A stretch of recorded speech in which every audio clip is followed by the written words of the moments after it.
अस्सलाम वालेकुम dear student. हम पढ़ रहे हैं सेकेंड ईयर फिजिक्स। आज का हमारा टॉपिक है electric potential at A point due two point charge. Passbook और अक्सर नोट में इस टॉपिक का नाम absolute value of electric potential लिखते हैं, तो दोनों एक ही चीज है। आज हम उसको क्लियरली स्टेट करेंगे और इसका मैथमेटिकल फॉर्म भी डिराइव करेंगे। तो चले शुरू करते हैं। सबसे पहले हमें पता है किसी भी चार्ज के नजदीक इलेक्ट्रिक फील्ड होता है और वो फील्ड इंफिनिटी तक एक्सटेंड होती है। सिंप्लिसिटी के लिए हम उस फील्ड को इन कलर्स के साथ रिप्रेजेंट करते हैं, क्योंकि इलेक्ट्रिक फील्ड तो इनविजिबल फील्ड है और हम उसको विजुअलाइज करने के लिए इन कलर्स के साथ रिप्रेजेंट किया है। अब डायग्राम से क्लियर है कि चार्ज के नजदीक इलेक्ट्रिक फील्ड ज्यादा होती है, स्ट्रांग होती है, क्योंकि इधर कलर ज्यादा डार्क है। जैसे ही हम चार्ज से दूर जाते हैं तो ये कलर्स क्या होता है, लाइटर्स होते जाते हैं, क्योंकि फील्ड भी जैसे जैसे हम चार्ज से दूर जाते हैं वो वीक होता है। ठीक है, तो ये एक चार्ज के नजदीक इलेक्ट्रिक फील्ड की रिप्रेजेंटेशन होती है। तो आज के टॉपिक को समझने के लिए मैंने ये एक फिगर बनाया है जिसमें हमारे पास क्या है, एक सिंगल चार्ज है जिसको हमने पॉइंट चार्ज का नाम दिया है। ये आइसोलेटेड चार्ज है, इसके नजदीक और चार्ज नहीं है। अब ये क्या है, हमारे पास पॉजिटिव चार्ज है। हमें पता है पॉजिटिव चार्ज से फील्ड लाइन ओरिजिनेट होते हैं। वैसे इससे तो बहुत सारे फील्ड लाइन ओरिजिनेट होंगे, मैंने सिर्फ चार रिप्रेजेंट किया है और इस चार्ज में से हमने सिर्फ ये वाला फील्ड लाइन सेलेक्ट किया है और इसमें हमारे पास कुछ पॉइंट्स, वो क्या है, पॉइंट बी है, पॉइंट ए है और उनके बीच में एक पॉइंट है। अभी देख ले, ये पॉइंट बी उस फील्ड के अंदर है और पॉइंट ए इस फील्ड से बाहर है। अब देख ले, पॉइंट बी का जो डिस्टेंस है सोर्स चार्ज से वो आर बी है और पॉइंट ए का डिस्टेंस सोर्स चार्ज से मैंने रिप्रेजेंट किया है आर ए से। और दोनों चार्जेस के बीच, उन दोनों के दरमियान फासला कितना है, डेल आर है, वो simply R A minus R B के बराबर होता है।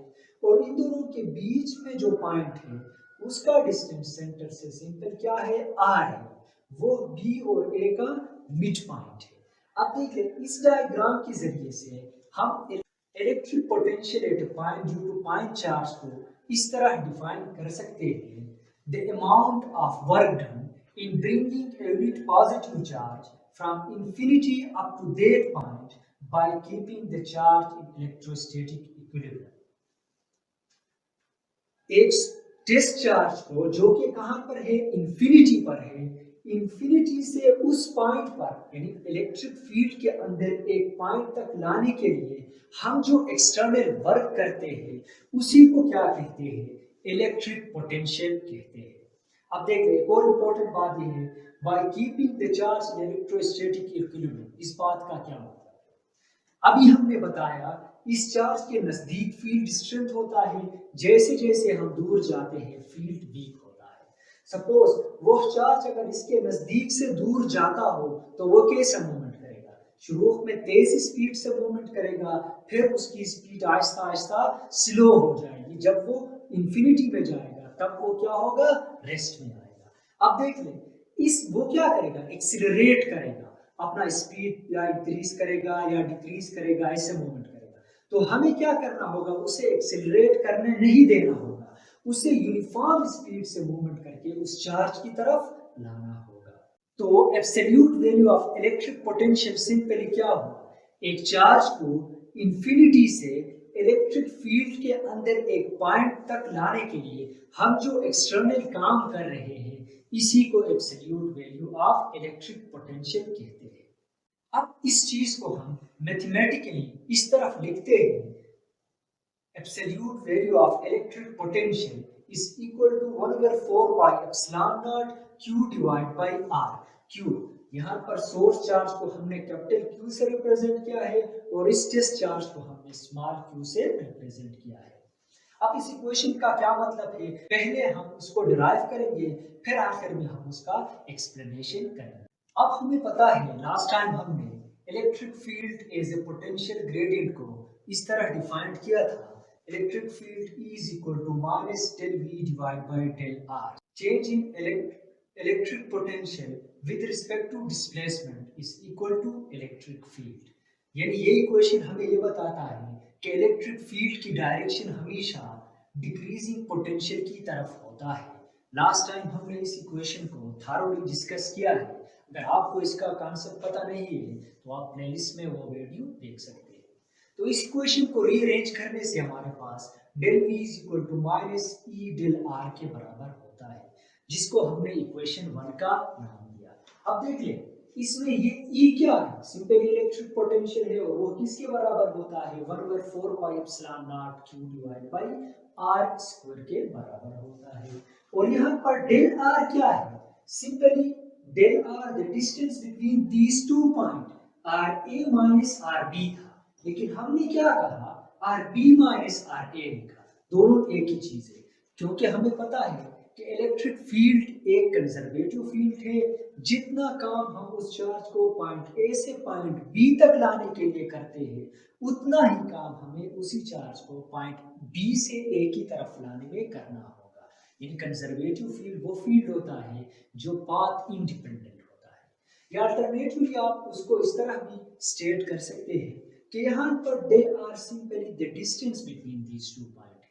अब हमें पता है इलेक्ट्रिक फील्ड क्या है, एक वेक्टर क्वांटिटी है, इसी वजह से हमें डिस्टेंस के जगह इधर डिस्प्लेसमेंट लिखना होगा। तो फाइनल पॉइंट यहाँ पर क्या है, बी है, हम उस चार्ज को पॉइंट बी तक लाना चाहते हैं और बी में पोटेंशियल हाई है, ए में पोटेंशियल लो है, इसी वजह से हमने R B minus R A लिखा।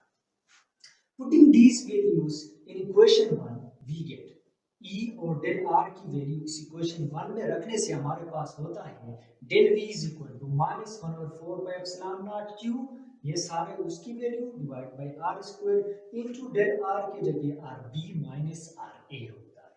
अब देख ले यहाँ पर क्या है आर स्क्वायर और यहाँ पर हमारे पास क्या है आर बी आर ए है, दोनों सेम नहीं है। इन चीजों को सेम करने के लिए हम क्या करते हैं, एक अप्रोक्सीमेशन लगाते हैं कि ये पॉइंट्स जो है ये एक दूसरे के नजदीक नजदीक है। वो क्यों, वो इसलिए as the point A and B are infinitesimally close to each other, इन पॉइंट्स को हमने एक दूसरे के नजदीक सेलेक्ट किया है to each other. So for the first approximation we can take their geometric mean equal to their arithmetic mean, क्योंकि हम क्या करना चाहते हैं, इनके ज्योमेट्रिक्स मीन को उनके अरिथमेटिक्स मीन के बराबर करना चाहते हैं। अब देख ले हमने ये कहा कि अगर ये पॉइंट एक दूसरे के नजदीक हो तो इनका ज्योमेट्रिक मीन अरिथमेटिक्स मीन के बराबर होता है। पहले ज्योमेट्रिक मीन क्या था, सपोज हमारे पास एक ज्योमेट्रिक सीक्वेंस है 2 4 8 16 32। ज्योमेट्रिक सीक्वेंस ऐसा सीक्वेंस होता है जिसमें अगर हम दो नंबर का रेशो ले लो तो वो रेशो क्या होता है, हमेशा बराबर रहता है। सपोज हमने क्या किया, सेकंड का फर्स्ट के साथ रेशो लिया, 4 डिवाइड बाय 2 कर लिया, फिर हमने क्या कर लिया 8 डिवाइड बाय 4 कर लिया, फिर 16 डिवाइड बाय 8 कर लिया। अब देख ले सारों में क्या जवाब आ रहा है, 2 आ रहा है। Every next taking ratio with the first one या third with the second one, fourth with the third one, सारों का रेशो क्या आता है, एक जैसा आता है। तो यहाँ पर भी हमारे पास सेकंड पॉइंट यहाँ का कौन सा है, आर है, फर्स्ट पॉइंट कौन सा है, आर बी है।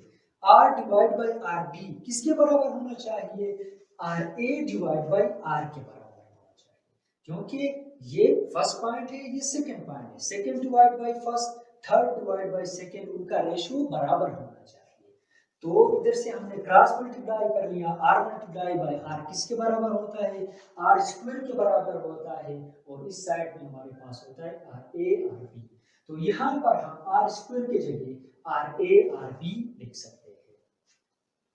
सो putting values of R square in equation 2 we get, इधर आर स्क्वायर की जगह हम आर ए आर बी लिखते हैं तो ये किसके बराबर होता है, del v is equal to 1/4 pi epsilon naught q into R B minus R A divide by R A R B. अब इस इक्वेशन को मजीद सिंपलीफाई करने से हमारे पास होता है del V is equal to minus 1 over 4 pi epsilon naught Q divided by RB divided by RA RB minus RA divided by RA RB। ये कैसे हुआ? ये RA RB इसके साथ होल डिवाइड में था, तो हम इसको इसके साथ डिवाइड फिर इसके साथ डिवाइड में लिख सकते हैं individually. So del V is equal to minus 1 over 4 pi epsilon naught Q अपनी जगह पर है, और इधर क्या हो गया, RB के साथ कैंसिल और RA के साथ कैंसिल, तो इसमें रहता है 1 over RA माइनस इसमें रहता है 1 over RB। तो अब देख ले del B क्या है, चेंज इन पोटेंशियल है, हाई पोटेंशियल माइनस लो।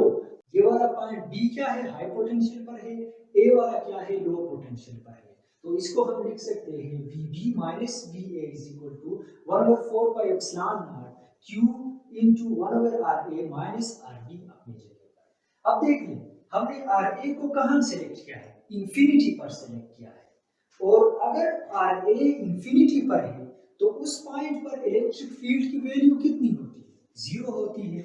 तो ये वैल्यूज इस इक्वेशन में रखने से हमारे पास होता है VB माइनस जीरो, क्योंकि VA हमारे पास क्या है, जीरो है, is equal to minus 1 over 4 pi epsilon naught Q into 1 over infinity R A point कौन से पर है, इंफिनिटी पर है, माइनस 1 over RB।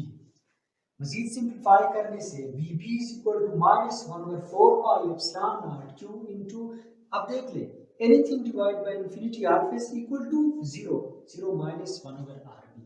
अब देख ले एक ही R रहता है, अब RA RB लिखने की क्या जरूरत है, हम उसको सिंपली R लिख सकते हैं। सिमिलरली एक V रहता है तो इसको हम सिंपली V लिख सकते हैं, is equal to 1 over 4 pi epsilon naught Q divided by R। ये माइनस कहाँ गया, सिंपली माइनस इनसाइड जाकर इसके साथ मल्टीप्लाई हुआ, दो माइनस माइनस एक दूसरे को प्लस करते हैं। तो ये हमारे पास फाइनल वैल्यू है, वो क्या है, electric potential at A point due two point charge. एक पॉइंट चार्ज की वजह से एक सिंगल पॉइंट R पर हमने इलेक्ट्रिक फील्ड की वैल्यू फाइंड आउट कर ली, वो किसके बराबर आ गया, 1 over 4 pi epsilon naught Q divided by R के बराबर आ गया। तो यहाँ पर पोटेंशियल किस चीज पर डिपेंड करता है, तीन चीजों पर डिपेंड करता है। सोर्स चार्ज पर, वो चार्ज कितना है, उसकी मैग्नीट्यूड ज्यादा है या कम है उस पर डिपेंड करता है। डिस्टेंस पर डिपेंड करता है, हम चार्ज के नजदीक है या इससे दूर इलेक्ट्रिक फील्ड फाइंड आउट कर रहे हैं, इस पर इन्हिसार करता है। और लास्टली एप्सिलॉन नॉट पर इन्हिसार करता है। एप्सिलॉन नॉट क्या है, परमिटिविटी ऑफ द मीडियम। तो आज के इस लेक्चर में हमने absolute value of electric potential को डिस्कस किया। वो क्या है, सिंपली एक चार्ज को इंफिनिटी से इलेक्ट्रिक फील्ड के अंदर एक पॉइंट तक लाने के लिए हम जो एक्सटर्नल वर्क कर रहे हैं, इसी को absolute value of electric potential कहते हैं। तो आज के लेक्चर से इतना ही। Kindly do subscribe and share my YouTube channel.